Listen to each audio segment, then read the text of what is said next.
traditions surrounding them are really at the heart of my personal, spiritual, professional paths. I grew up in Romania, so Romanian traditions related to fairies were the primary sources of fairy lore that I was exposed to. Later in my life, my path meandered into the Irish landscape. I mean, literally meander into the Irish landscape because it involves traveling to Ireland to connect in situ with both the energies, the fairy beings themselves, the lore, and the land and the people and the culture. I believe it was in 2018 when it really struck me, the degree of parallelism in between these two bodies of lore, Irish and Romanian. And I remember I just stood there in awe, running back and forth in my head, stories from one tradition and the other, and again, being amazed by the degree of synergy, the two of them supporting ideas from one another. I was thrilled to discover that Irish and Romanian fairies are not this tiny, winged, childlike in their demeanor and having nothing other on their mind but make people's gardens look cute, whimsical decor. To my delight, I found out that both Romanian and Irish fairy lore have fairies or speak of fairies as this very powerful beings, magical beings endowed with powers and with the ability to move in between worlds from there into ours. I thought that I really have to share, and I wanted to share more about this little realization that I had. So my book basically started as a conference paper. Yeah, I hit probably 10 or 11,000 words count, and I just warmed up to the subject, and I realized that I barely scratched the surface. I made peace with the fact that this has to be a book. And then everything just snowballed from there. I had friends from Romania who sent me materials and books that were never translated into any other language. This is very old story material, so those reading the book that I wrote, Where Fairies Meet, will have access to information that has never been talked about anywhere else before. Then I had Morgan Daimler, who graciously agreed to write the preface. They read the manuscript, really liked it, and wrote the preface. Then I had other authors who were my beta readers and helped me to review the manuscript. They offered to write endorsements.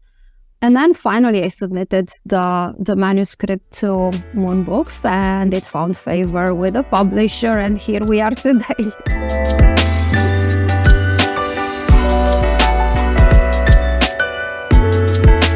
First and foremost, this is one of the books I wished I had back then when I was trying to find information that I could corroborate to get an easier, safer way to navigate a fairy-based spiritual path. For the readers, learning from comparative material, this is fun and also more informative because bits from one body of knowledge, one culture complements the other, and then both together give a more comprehensive view on the subject. The story material tells people on how to respectfully relate, engage with both the culture and the fairy beings that are native, so to speak, to the culture. The book itself presents fairy traditions not only from hundreds of years ago, but fairy traditions as they happen today.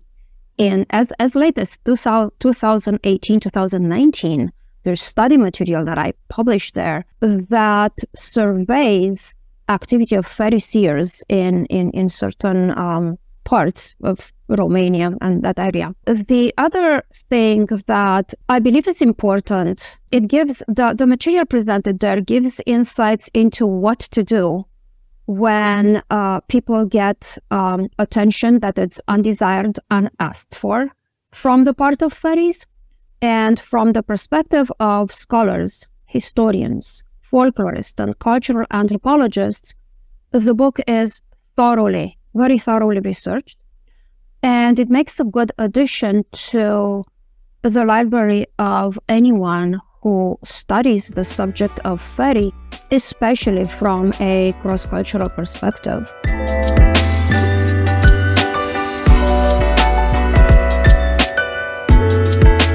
I do not have a writing schedule. The process has a great degree of randomness and chaos to it. I write in my head. I write on bits of paper that I have at hand. And sometimes I write on my phone. So only when I get to sit in front of the computer is that actually I will begin typing, and I will type in those instances as much as I can. And sometimes this can be like 3,000 words in one shot, in one go. Other times it's going to be just a couple of sentences because that's all the time that I have a disposition to sit and write something. I believe continuity is important. If anything, continuity, like making sure that there is not one day goes by without putting something there. I want to say that actually the last chapter in this book, I wrote it entirely on my phone while sitting in the back of the car while we're coming home from the beach. So within a few hours on the phone, that was the last chapter. So yeah, not much of a schedule, but one thing is certain, I'm consistent.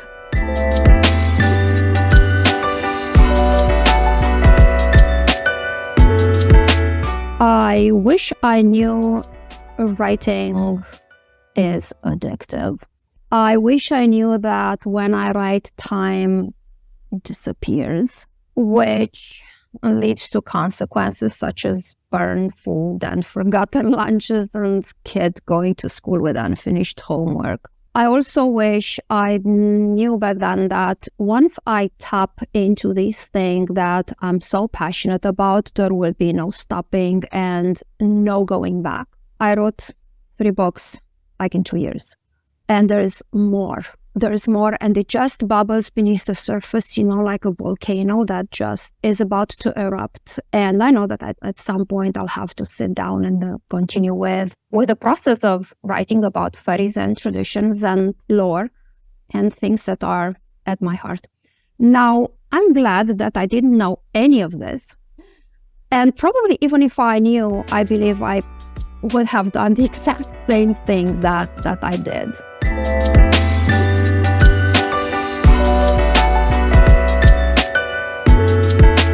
This book makes a really good, solid foundation for everyone who seeks to walk a fairy path.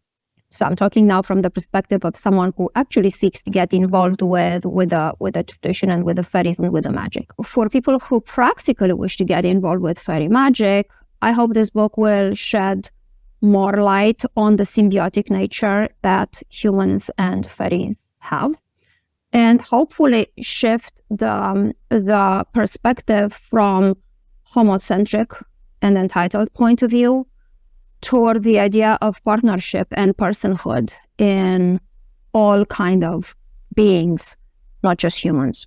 I hope that the material that I present in this book, which again ranges from very, very old to very new, to give practical solutions. That's a lot of practical advice for people to take from just reading about how fairy magic and traditions were used in the past and how they're still used and implemented in the present. I also hope for readers to get to understand that there is a big difference in between material coming from authentic sources presented by native voices, native to the culture, and fantasy writing. And I mean, nothing wrong with fantasy. It's beautiful. I love it. I read fantasy and I have an appreciation for it. But fantasy is no substitute for old lore. There's a place for each of them. And to this avail, I wrote like a huge section, bibliography and resources in the book to give readers material to see for themselves, to research, and to get as deeply as they can into the authentic body of lore and research that's been done on both Irish and Romanian cultures and traditions surrounding fairies.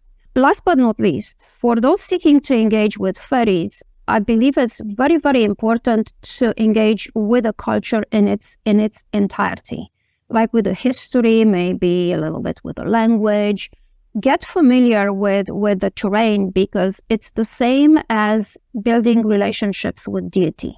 You don't just see a poster, let's say, depicting Jupiter and decided, oh, I'm going to worship Jupiter. I really like that guy. So you have to get to know more about the culture that surrounds what Jupiter himself is part of. That applies to fairies, and I believe that's a very healthy, safe, and respectful approach to take.